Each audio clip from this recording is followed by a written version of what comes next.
Hello guys, welcome to online study.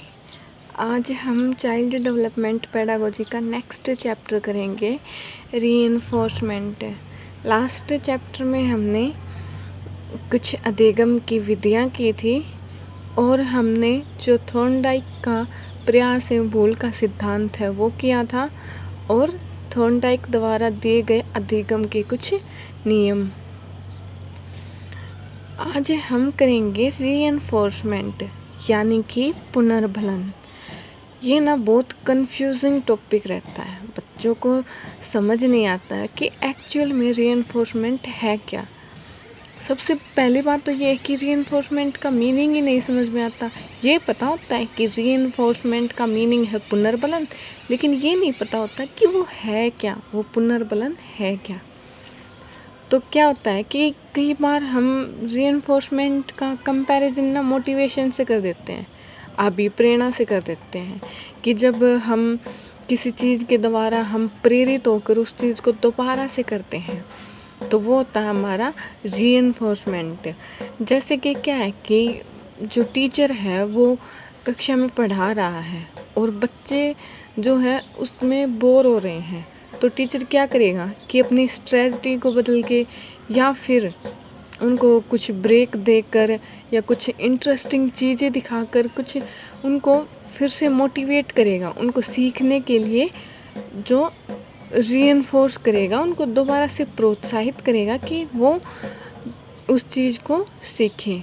तो वो क्या होता है हमारा रीइंफोर्समेंट, कि किसी चीज़ को दोबारा सिखाने पर बल दिया जाता है, उसे क्या कहते हैं, पुनर्बलन।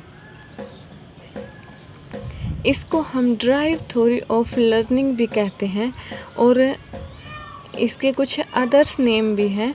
अधिगम का चालक सिद्धांत, चालक न्यूनता का सिद्धांत, रीइंफोर्समेंट थ्योरी, पुनर्बलन का सिद्धांत, मैथमेटिकल डिडक्शन थ्योरी, गणितीय निगमन का सिद्धांत और सिस्टमैटिक बिहेवियर थ्योरी, व्यवस्थित व्यवहार का सिद्धांत।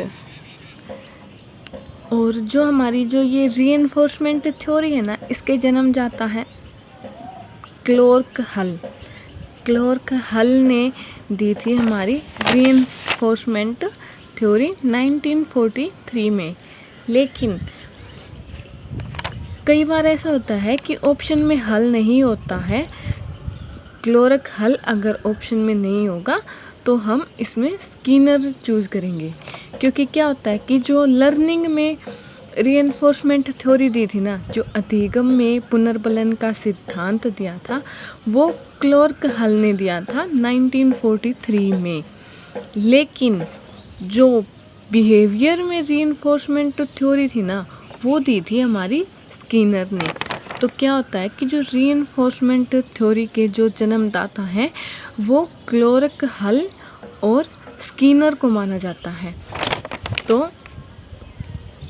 अगर if Hull is not in options then the right option is Skinner. अगर आपको ऑप्शन में हल नहीं मिलता है तो आप स्किनर को टिक करेंगे। ठीक है गाइस। आगे क्या है कि टाइप्स ऑफ रीइंफोर्समेंट, जो पुनर्बलन के टाइप्स हैं वो कौन कौन से हैं। तो पुनर्बलन दो प्रकार का होता है, पॉजिटिव रीइंफोर्समेंट सकारात्मक पुनर्बलन और नेगेटिव रीइंफोर्समेंट नकारात्मक पुनर्बलन। कई बार क्या होता है कि सकारात्मक की जगह तो आ जाता है कि धनात्मक पुनर्बलन और नेगेटिव रीइंफोर्समेंट नकारात्मक पुनर्बलन की जगह दे देता है ऋणात्मक पुनर्बलन। तो आइए देखते हैं कि एक्चुअल में ये है क्या। पॉजिटिव रीइंफोर्समेंट क्या होता है कि बच्चे को सिखाने के लिए पॉजिटिव वे में प्रोत्साहित करना, उसे मोटिवेट करना। जैसे कि हम कुछ बच्चे को लर्निंग करवा रहे हैं, उसे हम कुछ सिखा रहे हैं और बच्चा उसमें इंटरेस्टेड नहीं है, वो सीख नहीं रहा है, तो हम क्या करेंगे कि उसको कुछ किसी चीज़ का लोभ या फिर कुछ ऐसा कहेंगे जिससे वो दोबारा उस काम को करने के लिए एक्साइट हो जाए। जैसे कि हम कहेंगे कि अगर अपने टेस्ट में अगर 15 में से 14 मार्क्स लिए तो आप सबको प्राइज़ दिया जाएगा। तो वो क्या होता है, वो प्राइज़ क्या होता है जिससे बच्चा मोटिवेट होता है, वो होता है हमारा पॉजिटिव रीइंफोर्समेंट। प्राइज़ का नाम सुनकर क्या होगा कि बच्चा यह कोशिश करेगा कि ये प्राइज़ उसी को मिले, तो वो एक पॉजिटिव वे में अपना अध्ययन शुरू करेगा और दोबारा से उस चीज़ को पढ़ना शुरू करेगा, सीखना शुरू करेगा। तो वो होगा हमारा पॉजिटिव रीइंफोर्समेंट, धनात्मक पुनर्बलन या सकारात्मक पुनर्बलन। आगे है हमारा नेगेटिव रीइंफोर्समेंट। इसमें क्या होता है कि नकारात्मक पुनर्बलन, जैसे कि बच्चा कोई काम कर रहा है, उसमें उसका सीखने का इंटरेस्टेड नहीं है, तो उसको किसी चीज़ का दंड या फिर जो डर है वो दिखाकर उसे मोटिवेट किया जाए। जैसे कि बच्चा कुछ सीख नहीं रहा तो उसे टीचर ये कहे कि अगर आप सीखोगे नहीं तो ये होगा, टीचर आपको मारेगी, या फिर आप क्लास में सबसे पीछे रह जाओगे, या फिर कुछ ऐसी नेगेटिविटी बच्चे को डालना कि वो दोबारा से उस चीज़ को सीखने के लिए एक्साइट हो जाए। जैसे कि कोई बच्चा है वो सीख नहीं रहा है, तो टीचर क्या करेगी, उसको क्लास में खड़ा करके सबके सामने उसको बोलेगी कि तू कार्य नहीं कर रहा है, तो सबसे पीछे है या कुछ और, जिससे बच्चा महसूस करता है, उसे लो फील होता है। तो वो क्या होगा कि उससे रीइंफोर्समेंट होगा, वो दोबारा से उसके मन में यह प्रेरणा होगी कि वो भी अच्छा करेगा, वो पढ़ेगा और अच्छा करेगा। तो वो क्या होता है हमारा ऋणात्मक पुनर्बलन। प्रिंसिपल ऑफ बिहेवियर, जो ये बुक थी ये किसने लिखी थी, क्लार्क हल ने। ये क्वेश्चन कई बार आ जाता है कि प्रिंसिपल्स ऑफ बिहेवियरिज्म किसने लिखी थी, क्लार्क हल ने। इसका मेन पॉइंट क्या है पुनर्बलन का, कि इसमें क्या होता है कि आवश्यकता की पूर्ति करना। इसमें मेन क्या होता है कि बच्चे को उस चीज़ की आवश्यकता होनी चाहिए और वो उस आवश्यकता की पूर्ति के लिए रीइंफोर्स होगा। तो क्या होता है इसमें, आवश्यकता की पूर्ति करना मतलब आवश्यकता के अनुसार अनुक्रिया करना। बच्चे को जो आवश्यकता होगी वह उसी के अनुसार क्रिया करेगा। यह थॉर्नडाइक की तो थ्योरी है ना, उससे बिल्कुल अपोजिट है। थॉर्नडाइक ने क्या कहा था, स्टिमुलस और रिस्पॉन्स।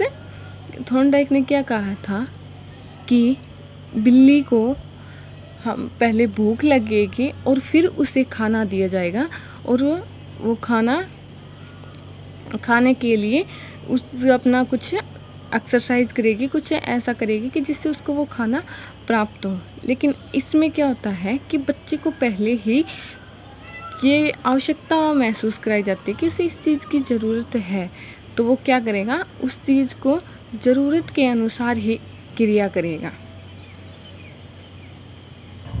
आगे ये हमारी दो डेफिनेशन है कि हल के अनुसार क्या होगा, सीखना आवश्यकता की पूर्ति के कारण होता है। जो सीखना होता है वो हम आवश्यकता की पूर्ति के कारण होता है। मैंने अभी बताया था कि हल ने क्या कहा कि बच्चा क्रिया तब करेगा जब उसे आवश्यकता महसूस होगी। तो वही बात यहाँ है कि सीखना आवश्यकता की पूर्ति के कारण होता है, कि उसे अपनी आवश्यकता, अपनी ज़रूरत को पूरा करना है, इसलिए वो सीखेगा। स्किनर के अनुसार क्या है, अब तक सीखने के जितने भी सिद्धांत प्रस्तुत किए गए हैं उनमें सर्वश्रेष्ठ सिद्धांत है।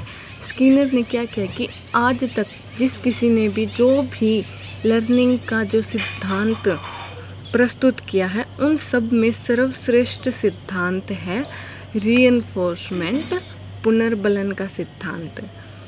तो ये था अपना जो है रीइंफोर्समेंट थ्योरी। आई होप आपको समझ में आया होगा कि रीइंफोर्समेंट थ्योरी एक्चुअल में है क्या। Thank you guys. I hope आप सबको मेरी वीडियोस अच्छी लग रही होंगी, तो प्लीज़ सब्सक्राइब करना और लाइक शेयर ज़रूर करना।